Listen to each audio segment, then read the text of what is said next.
republic for which it stands, one nation, under God, indivisible, with liberty and justice for all. All right, thank you. So in attendance in the room, we have Supervisors Drabek, Ritter, and Mask, and online we have, let's see here, Supervisors Boots, Pfeifferich, Marash, Robinson, and Arstad. Moving on then, item 3, public comment. There is none. Moving on to item 4, approval of the minutes from the June 12th meeting. A motion by Supervisor Mask and a second by Supervisor Ritter. Any discussion?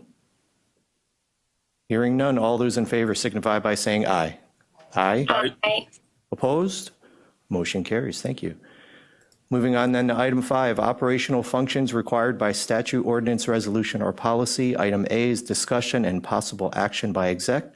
Authorize Corporation Counsel to complete the Sandoz settlement participation form, the opioid litigation. Thank you, Mr. Vice Chair, and thank you for letting me appear remotely today. So the next 2 items are related, so I'm going to start with this one, and what I say about this one will likely relate to the next one as well. I think everyone is quite aware that we have, as a county, been engaged in litigation against opioid defendants for many years. We have outside counsel that has been representing us as part of a class action in these lawsuits. The latest settlement is with Sandoz, and the recommendation from our counsel is to engage in this settlement. The next action that we need to do is to complete a settlement participation form. And in order to do that, I thought it was most appropriate to have this committee authorize me to execute that form so that we can be a part of the settlement. If we don't execute it by their deadline, which is later this month, we don't get to share in the proceeds of the settlement. Our outside counsel is strongly recommending that participation. I've reviewed the settlement forms as well. It does seem to be in the county's advantage to engage in this settlement that would allow us to receive some of the our share of the funding to our opioid settlement funds that can be used for the limited purposes of addressing issues that have arisen in the county due to the opioid epidemic. So that is what this item is about. Thank you, Mike. We just want to note that Chair Gibbs is online as well. Is there any questions or comments that anyone has?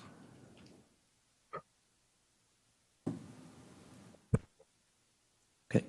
Well, I'll make a motion to, sorry. Go ahead, Supervisor Robinson. I was just going to ask, Mike, this looks like it's a $99 million, $99,500,000 settlement. Do we have any inclination as to what our share will be after you get the 75% that'll go to local governments? I don't have the number at this point. It would be a obviously percentage portion of that total amount. I don't have those numbers. As soon as I get them, I will share them.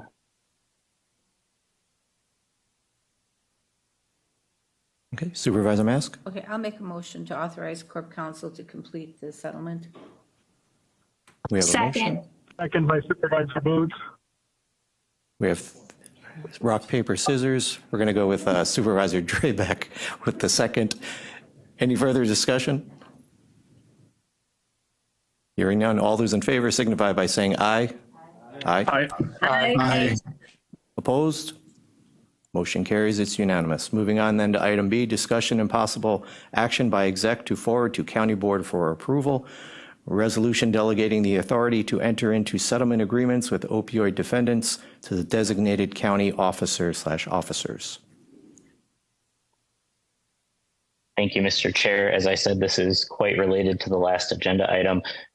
Council that represents us as well as other counties in Wisconsin and counties and state entities across the nation, they've requested that we consider passing this resolution, which in the future would permit a designated individual or officer to sign these settlement participation forms that you just authorized me to sign in your previous action. The resolution that's before you is it does have give you the option to select which official you would choose to be the one to authorize participation in the settlements if they come to us. And I've seen other counties adopt this with their county administrator being the official, with their corporation counsel, with I think those are the two that I've seen. So if you have a preference as to which way to go, that would be your choice at this point, and then the county board would ultimately make that decision at its next meeting. Okay, thank you. Does someone want to make a recommendation as to which individual or individuals should be the authority? Supervisor Booth. Go ahead, Supervisor Boots. I would think that'd be in the privy of the corp counsel, so I would suggest we use corp counsel. I can put that in the form of a motion unless we want to discuss. Doesn't matter. I think a motion would be appropriate. I'll move it. I'll move that we dedicate corporation counsel as that person. Second. Pfeiffer. Thank you, Supervisor Pfeiffer with the second. Any discussion?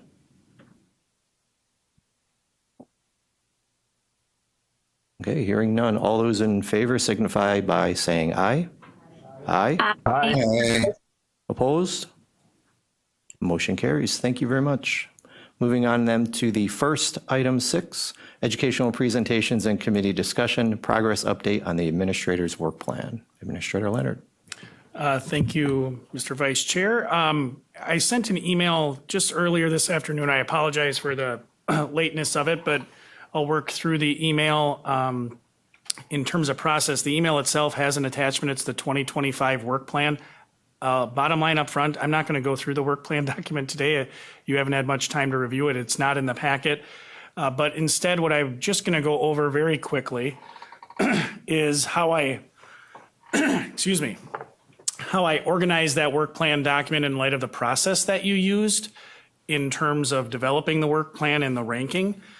And then my thought is that at your next meeting, next month, we can go through and I can answer any questions you may have if you want to have more of an in-depth discussion. You can also reach out to me outside of the meeting if you have questions for clarification, and I'd certainly be willing to address those. But in terms of the generation of the document itself, you can see that it is organized across a number of categories: facilities-related projects, operational-related projects, budget and financial related projects, miscellaneous directives, and then finally intergovernmental partner work. Now, to refresh all of you on, again, the process, you ranked those priorities both within each of those categories, and then you ranked the projects overall. So when I tried to organize the document, I tried to capture all of that information. So I kept them organized by category. So the first category you'll see is facilities related projects. And then I go through the list, but underneath the facilities related projects, I included those things in the order that they were before you ranked them. So they're not in rank order, but I noted each of the top 3 facilities related projects are denoted by county board facilities priority numbers, and you'll see how those are ranked there. The other thing I did, and I apologize, I hit send too quickly before I realized I left one part off, but I also tried to capture how did each of the projects that are within the work plan, how did they rank in your overall ranking? Because again, you not only ranked by category, you also ranked your top 5 projects across all of the domains. So if you flip to page 2 or page 3 relative to the projects, you'll see at the end of each project within parentheses, there's a number. That number corresponds to how many votes that specific project got in that overall ranking that I referenced. So, and I'll send you an updated one because I failed to include the parenthesis information for projects 1A, 1B, and 1C. I included them for all the rest. But you should have some idea based on how this is put together, not only how does each project rank within each category, but then how did it rank when you were tasked with prioritizing things across all of the domains. So not going to go through it in order. I would say that each time I go through and provide an update on the work plan and try to type out all the progress that's made, it's really a good exercise to go back and take some stock in how much we've actually gotten done. And I think I can't give credit enough to staff for all the work they've got done. But that's all I have in terms of, again, an update on the process and how I organize that information. I'll send that updated document, and if you're really interested in how project 1A ranked, that got 17 votes, 1B got 3, and 1C got 13. But I'll send that out in an updated document. All the rest of the projects have the number of votes they got in the parentheses at the end. So if there are any questions on process, Mr. Vice Chair, happy to answer them. Do we have any questions?